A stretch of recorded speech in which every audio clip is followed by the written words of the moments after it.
27절에서 30절까지 말씀입니다. 마가복음 14장 27절에서 30절까지, 마가복음 14장 27절에서 30절까지 말씀, 우리 한 절씩 교독하겠습니다. 예수께서 제자들에게 이르시되 너희가 다 나를 버리리라. 이는 기록된 바 내가 목자를 치리니 양들이 흩어지리라 하였음이니라.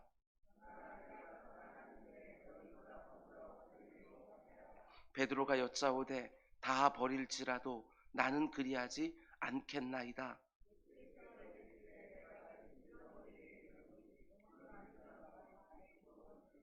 내가 3번 나를 부인하리라.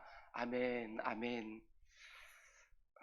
거기 너 있었는가? 라는 주제로 우리 고난주간 말씀을 드리려 합니다. 오늘 말씀의 제목은 주님의 도우심이 없어도 얼마든지 살 수 있는 것처럼, 이런 제목으로 말씀을 나누려고 합니다.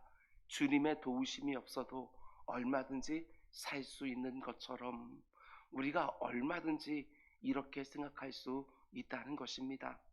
어제 주일에는 예루살렘 성문 앞에서 하나님이 주시는 음성을 함께 들었는데, 오늘 새벽에는 감람산입니다. 감람산 위에서는 또 어떤 메시지를 주시느냐. 여러분, 십자가를 앞두고 계신 주님은 이제 베드로를 비롯한 모든 제자들에게 앞으로 되어질 일 중에 하나를 예고해 주십니다. 근데 이게 참 충격적입니다. 너희들이 다 나를 부인하고 도망치게 될 것이다.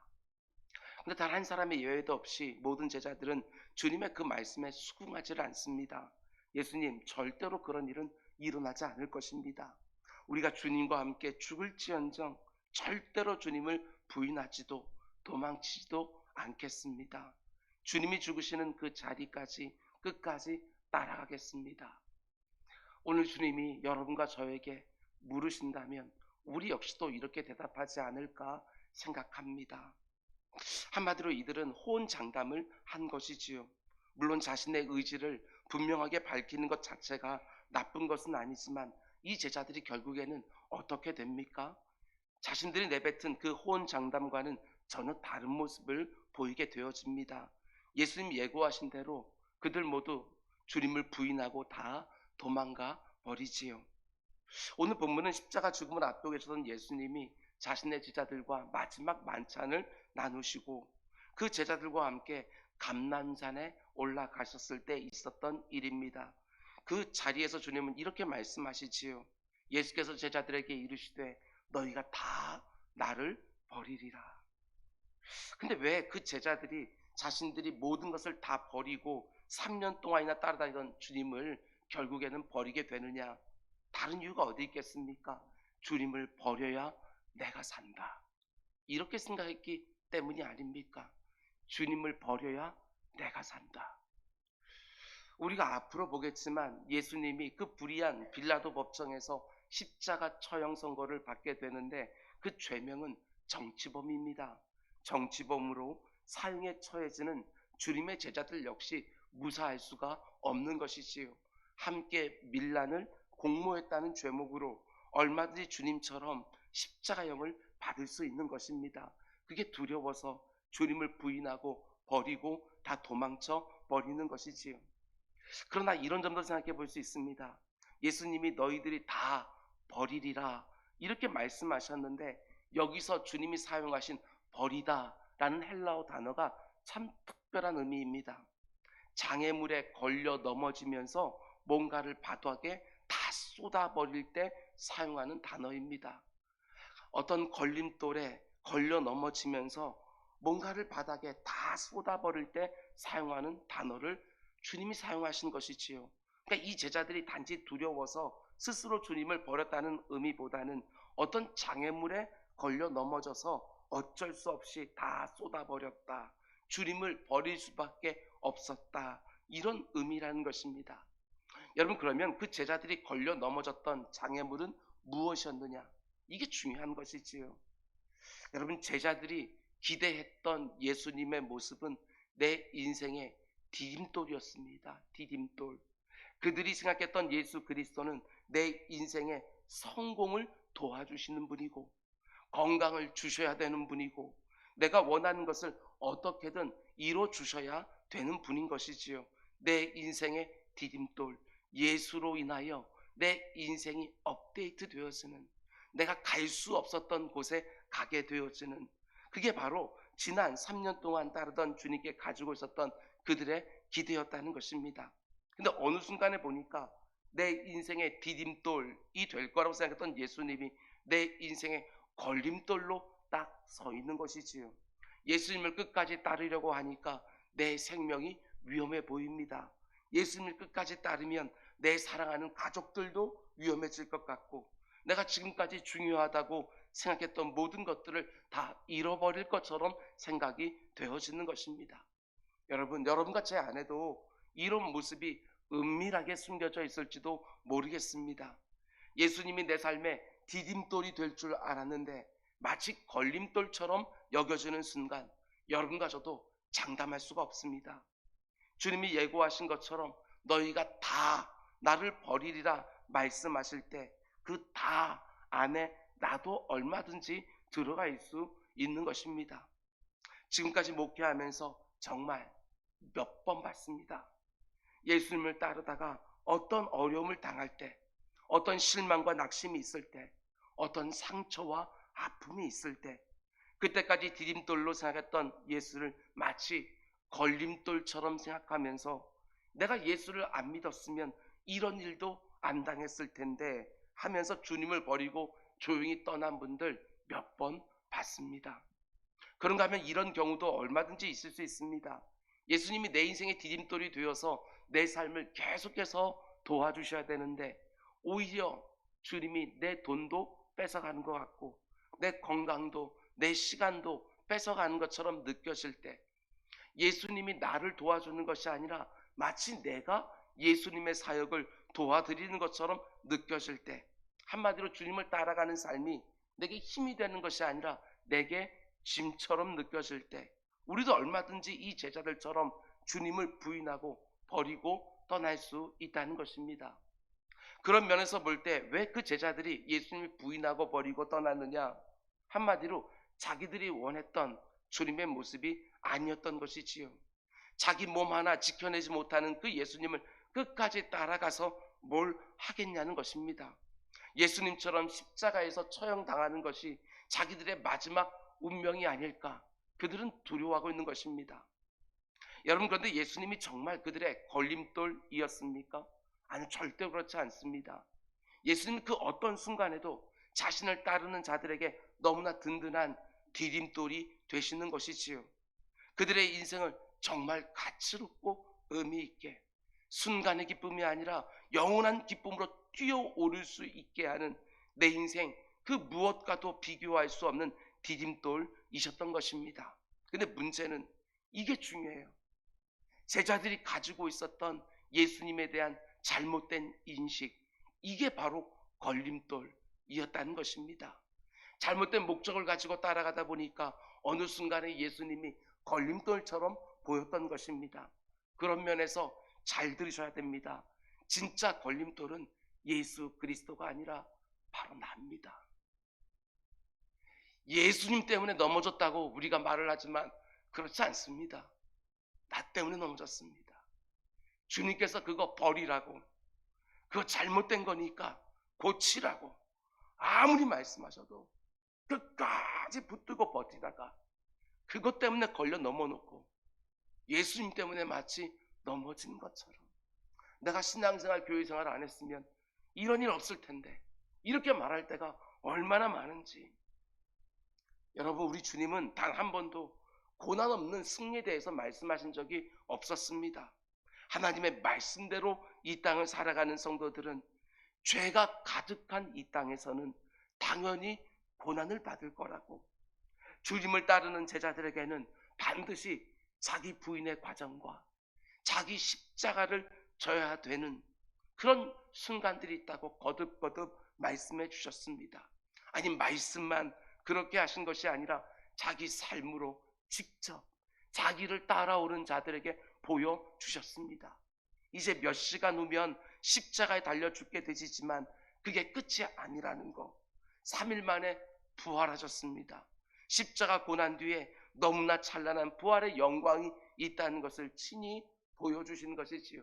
우리는 십자가 없는 영광을 원하지만 그런 법은 없다고, 주님을 따라오는 그 제자들 역시 주님이 경험하신 것을 똑같이 경험하게 될 거라고.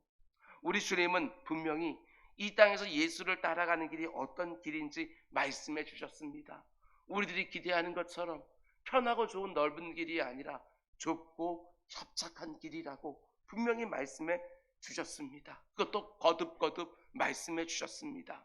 근데 이 제자들이 자기가 듣고 싶은 말씀만 편집해서 들은 것이지요.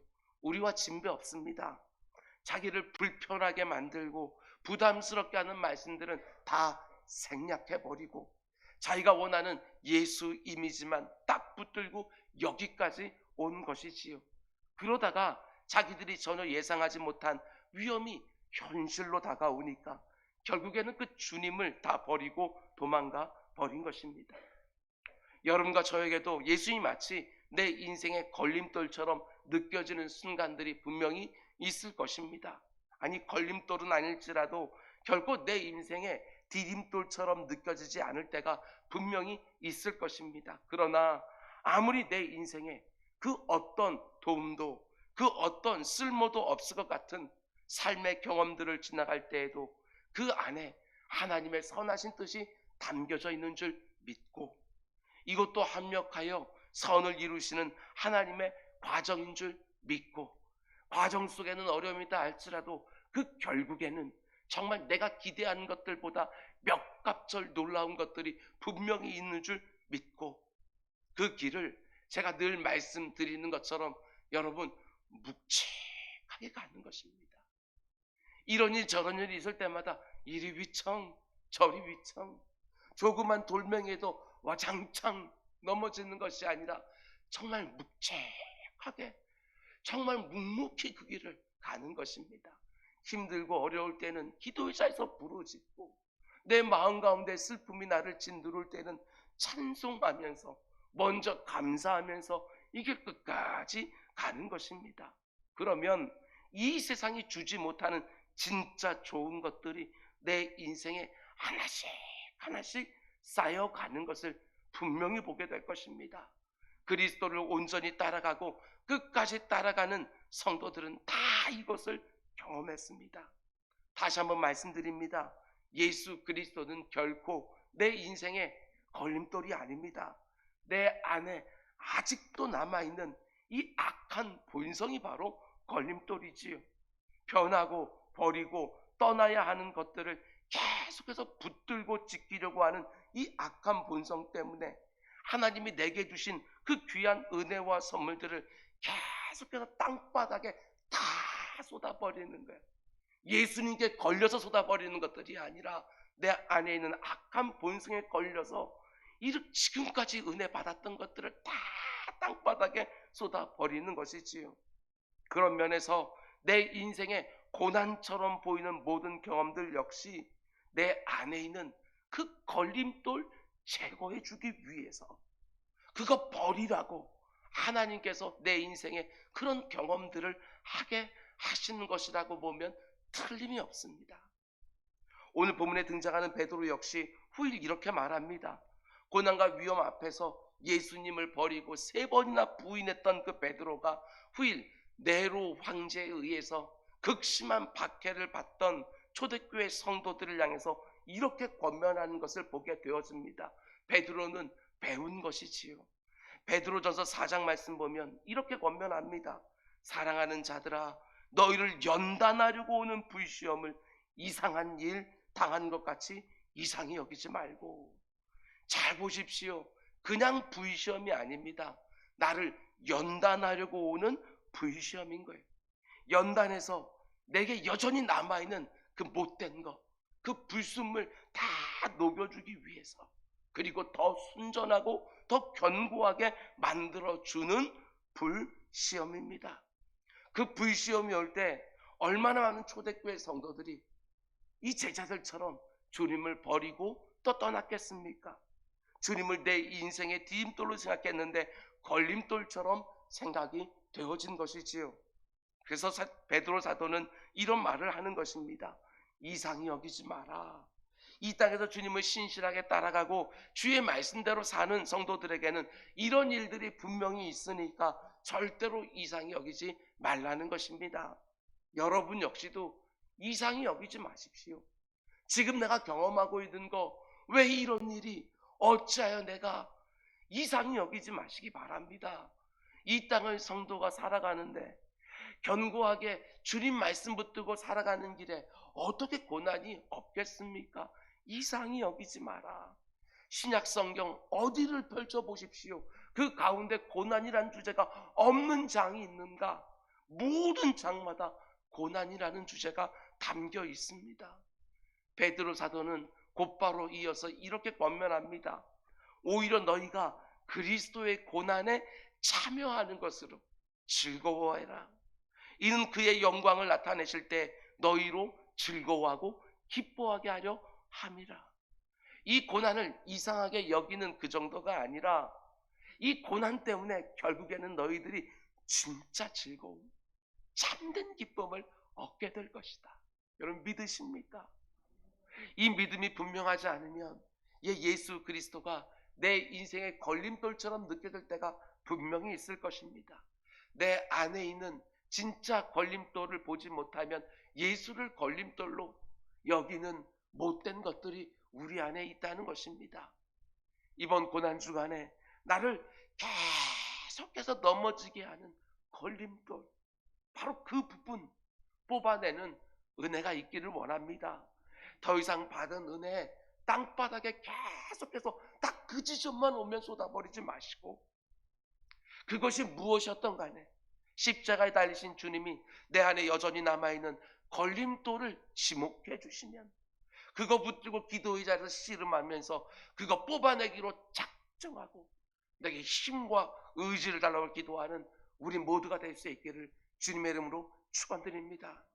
여러분들 이어지는 구절을 보면 예수님이 너희가 다 나를 버릴 것이다 말씀하니까 이 제자들이 하나같이 뭐라고 말합니까? 먼저 성질이 급한 베드로가 주님의 말씀을 확 받아치면서 이렇게 말하지요. 29절 베드로가 여짜오되 다 버릴지라도 나는 그리하지 않겠나. 단지 이렇게 말하는 거 아닙니다. 예수님 그렇게 말하면 우리가 좀 섭섭합니다. 우리를 너무 무시하는 것 아닙니까? 우리가 그래도 주님을 3년 동안 따라다니면서 본 것도 많고 배운 것도 많고 체험한 것도 많은데 우리는 절대로 그런 사람들은 아닙니다. 우리가 주님을 버리다니요, 말도 안 됩니다. 우리도 이렇게 말하지 않았을까? 베드로는 거기서 한 걸음 더 나아갔습니다. 예수님, 다른 제자들은 주님을 다 버릴 수 있을지 모르겠지만 나는 쟤네들하고 다릅니다. 베드로의 모습에서 여러분 내 모습은 어떻을지 한번 돌아보십시오. 쟤도 주님 버릴 것 같습니다. 저기 있는 저 사람도 예수 버릴 것 같습니다. 그런데 나는 아닙니다. 저는 베드로입니다. 이름도 반석입니다. 흔들리지 않습니다. 자기만큼은 절대로 주님을 버리지 않겠다고 아주 호언장담을 하는 것이지요. 근데 이어지는 내용을 보면 다 버릴지라도 나는 주님 안 버립니다. 이렇게 호언장담하는 베드로를 다루시는 예수님의 모습도 결코 만만치는 않습니다. 베드로가 그렇게 말하면 그래 알았다, 그 마음 잘 지켜라, 이렇게 그냥 넘어가실 만도 한데 예수님도 한 걸음 더 나아가십니다. 베드로야, 내가 이 말까지는 안 하려고 했는데 네가 그렇게 말하니까 더 자세히 말해주겠다. 30절 예수께서 이르시되 내가 진실로 너에게 이르노니 오늘 이 밤 닭이 2번 울기 전에 네가 3번 나를 부인하리라. 예수님이 베드로에게 앞으로 되어질 일에 대해서 말씀하시는데 어떻게 시작하시지요? 내가 진실로 내게 이르노니, 진실로 반드시 그렇게 된다는 거예요. 주님의 말씀이에요. 닭이 2번 울기 전에 네가 3번 나를 부인하리라. 그러자 베드로가 끝까지 반박하지요. 31절 베드로가 힘있게 말하되 내가 주와 함께 죽을지언정 주를 부인하지 않겠나이다 하고 모든 제자들도 이와 같이 말하니라. 베드로가 힘있게 말하되, 예수님이 내가 진실로 이렇게 말씀하니까 베드로 역시 내가 힘있게 말하되, 예수님이 네가 닭이 2번 울기 전에 3번 나를 부인하리라 이렇게 말씀하니까 베드로가 억울해하면서 더 강조해요. 내가 주님을 부인하는 일은 절대도 없을 것입니다. 자신은 절대로 주님을 부인할 사람이 아니라는 것입니다. 내가 사랑하는 예수님이 가시는 곳이라면 죽는 자리까지라도 따라갈 거라고 장담하는 것이지요. 주님의 말씀이 지금까지는 다 맞았지만 이번에는 틀렸다고 베드로가 아주 강하게 반박하는 것입니다. 베드로는 한 번도 지금까지 이런 적이 없었어요. 그리고 베드로가 이렇게 세게 나오니까 다른 제자들도 용기를 냅니다. 우리도 주님을 절대로 부인하지 않겠습니다. 주님과 끝까지 함께 가겠습니다. 하나같이 장담하는 거예요. 근데 결국 어떻게 됩니까? 이번에도 예수님 말씀이 맞았습니다. 말씀하신 그대로 된 거예요. 이들이 아무리 호언장담했다 할지라도 채 몇 시간이 지나지 않아서 유다는 대제사장의 하솔들과 로마 군병들 데리고 예수님을 잡으러 왔고, 모든 제자들도 자기들이 잡힐까봐 옷까지 벗어 던지며 도망갔습니다. 베드로는 우리가 아는 것처럼 닭이 2번 울기 전에 3번 주님을 모른다고 부인하고 마지막에는 저주까지 쏟아 놓으면서 주님 모른다고 소리쳤습니다. 아니 어떻게 이럴 수가 있을까? 전 몇 시간도 지나지 않았습니다. 주님을 다 버리고 도망쳤습니다. 여러분, 여기서 우리는 호언장담하는 신앙의 실체를 보게 되어집니다. 호언장담하는 신앙은 무엇보다도 자기 자신을 신뢰하는 신앙입니다. 자신의 그 초라한 의지를 신뢰하는 것이지요. 주님을 믿는 게 아닙니다. 내 자신을 믿는 것입니다. 특별히 이 호언장담하는 신앙은 하나님의 말씀보다도 자기 자신을 더 신뢰한다는 점에서 정말 위험합니다. 주님은 분명히 부인할 거라고 말씀하시는데 베드로는 아니라고 반박하는 것이지요. 주님의 말씀보다 자신의 의지를 더 신뢰하는 것입니다. 이번 고난주간의 전체 주제인 거기 너 있었는가 이 질문처럼 내가 그 자리에 있었다면, 예수님이 제자들과 대화하던 그 자리에 내가 있었다면, 예수님이 나를 포함하여 너희들 모두가 다 나를 부인하고 나를 버리리라 이렇게 말씀하실 때 여러분은 뭐라고 대답하실 것 같습니까? 그래도 지금까지 열심히 신앙생활, 교회생활 해오신 분이라면 주님 저는 절대로 주님 안 버립니다. 다른 사람들은 몰라도 저는 절대로 주님 안 버립니다. 베드로처럼 힘있게 말하시는 분들도 분명히 있을 것입니다. 또 어떤 분들은 혹시라도 모르니까 베드로처럼 힘있게 말하지는 못한다 할지라도 주님 저도 안 버릴 것 같습니다. 뭔가 여지를 두고 속으로만 생각하는 분들도 분명히 있을 것입니다.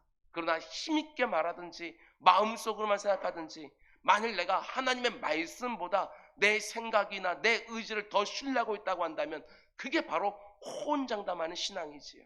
점검해 보셔야 돼요. 예수님은 여러분과 저를 가리켜서 포도나무에 붙어있는 가지라고 말씀합니다. 가지가 포도나무를 떨어져 나가게 되었으면 말라서 죽는 것처럼 우리가 주님을 떠나면 절대로 살 수 없다고 말씀하십니다. 이게 바로 주님의 말씀이에요. 그런데 어때요? 정말 그렇게 생각하고 있습니까? 한번 스스로 한번 점검하셔야 됩니다. 주님을 떠나서는 너희가 절대로 살 수 없다 말씀하셨는데 정말 그렇게 생각하시는가?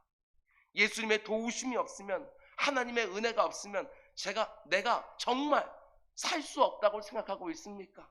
아니면 내 힘으로도 어느 정도는 충분히 살 수 있다고 생각하고 계십니까? 정말 중요한 문제지요.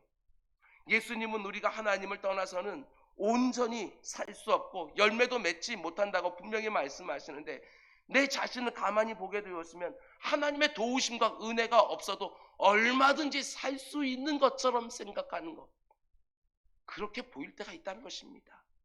내 삶에 주님의 도우심과 하나님의 은혜가 그렇게 절대적이라면 우리가 어떻게 그렇게 미지근하게 신앙생활 할 수 있겠습니까?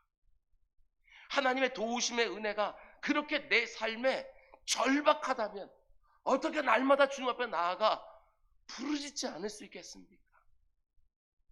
나를 떠나서는 절대로 살 수 없다고 주님은 말씀하지만 하나님이 안 도와주셔도 별 문제가 없을 것처럼, 내 힘으로도 얼마든지 살 수 있는 것처럼 생각하니까 그렇게 절박하지 않은 것은 아닌가? 내 방법과 내 지혜와 내 경험으로도 얼마든지 살 수 있는 것처럼 자신만만하게 살아가는 것, 내 안에 호언장담하는 베드로가 있는 것이지요. 목회하면서 수없이 봐요.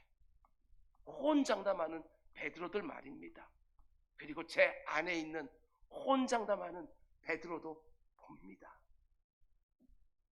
저는 지금 베드로가 거짓말하고 있다고는 절대 생각하지 않습니다. 베드로는 예수님 정말 사랑했습니다. 그래서 절대로 그 주님은 부인하지는 않을 거라고 정말 자기 생명까지 내어놓을 정도로 주님 사랑했습니다. 정말 진심으로 말하는 것이지요.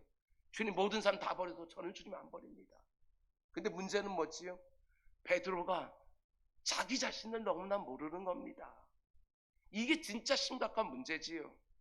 자신이 얼마나 연약한 사람인지, 얼마나 의지가 박약한 사람인지, 얼마나 이런저런 두려움에 흔들리기 쉬운 사람인지, 그걸 몰라서 이렇게 혼장담하고 있는 거 아닙니까? 여러분 절대로 내 자신 장담하지 마시기 바랍니다. 말만 그렇게 하는 것이 아니라 실제로 그러하셔야 됩니다. 여러분과 저는 언제든지 이 제자들처럼 걸려 넘어질 수 있는 사람들이고 또 무너질 수 있는 연약한 인생이라는 거 늘 기억하고 살아야 됩니다. 마음은 원이로되 몸이 약합니다. 도대체 언제까지 그렇게만 변명하고 있겠습니까? 목사님, 다른 사람들은 교회 다 떠나도 저는 절대로 안 떠납니다. 저는 그 말 안 믿습니다. 절대로 안 믿습니다. 뿐만 아니라 저도 제 자신 안 믿습니다. 아직까지 검증되지 않은 부분들이 얼마나 많은지 제 스스로 압니다. 성도님들이 재정적으로 너무 힘들어서 그 가운데 막 흔들리는 모습 보면 가서 위로하고 마음 다잡아드리고 그리고 나서 기도하고 돌아올 때에 제 마음 가운데 이런 두려움이 듭니다. 내가 지금 저 집사님처럼 정말 절박하게 있어야 될 것이 없으면 나는 어떤 반응을 보일까? 정반대로 내 인생에 주체할 수 없을 정도로 많은 돈이 쏟아 부어지면 또 나는 어떻게 될까? 많은 사람들이 나를 비난할 때 나는 또 어떤 반응을 보일까? 혹은 많은 사람들이 나를 인정해주고 칭찬해주고 아니 유명한 사람이 되었을 때 그때는 내가 또 어떻게 할까? 정말 모르겠습니다. 그래서 주님을 떠날 수가 없습니다. 오직 이 세상 끝날까지 1.1획도 변함이 없는 하나님의 말씀만 다 붙들고 내 의지를 붙드는 것이 아니라 내 자신을 신뢰하는 것이 아니라 오직 주님의 말씀 다 붙들고 오직 자신이 택하신 백성들을 끝까지 인도하시고 도와주시고 책임져 주시는 그 하나님의 신실하심만 다 붙들고 살기를 원한다고 하나님의 도우심을 정말 절박하게 구하는 사람들답게 삶에서도 그 주님 정말 의지하고 하루하루 살아가겠다고 다시 한번 결단하는 새벽이 될 수 있기를 주님의 이름으로 축원드립니다. 기도하겠습니다. 사랑의 주님, 우리는 의지할 게 너무너무 많습니다. 그래도 내일 것까지는 정말 내 것을 마련해 두었다고 하는 그것 붙들고 그 하루를 또 호언장담하며 사는 우리들의 모습이 있습니다. 그래도 내 실력 믿고 내 경험 믿고 또 살아가는 모습들이 있습니다. 내 주 아버지 하나님, 우리가 얼마나 어리석은지 다시 한번 깨닫게 해 주옵소서. 내 안에 있는 이 못돼 먹은 거 거기에 맨날 걸려 넘어지고 있음에도 불구하고 그거 아직까지도 버리지 않냐고 또 넘어지고 또 쏟아버리고 또 넘어지고 또 쏟아버리는 이 어리석음 불쌍히 여겨주시고 주님만 온전히 의지하며 살겠다고 감람산에서 주님 저는 주님 버릴 수밖에 없습니다. 그러니 나를 좀 붙들어 달라고 주님 꽉 붙들고 의지하는 그 제자의 모습으로 감람산에서 발견되어지는 우리 모두가 될 수 있게 하여 주시옵소서. 이 모든 말씀 예수님의 이름으로 기도드렸습니다. 아멘.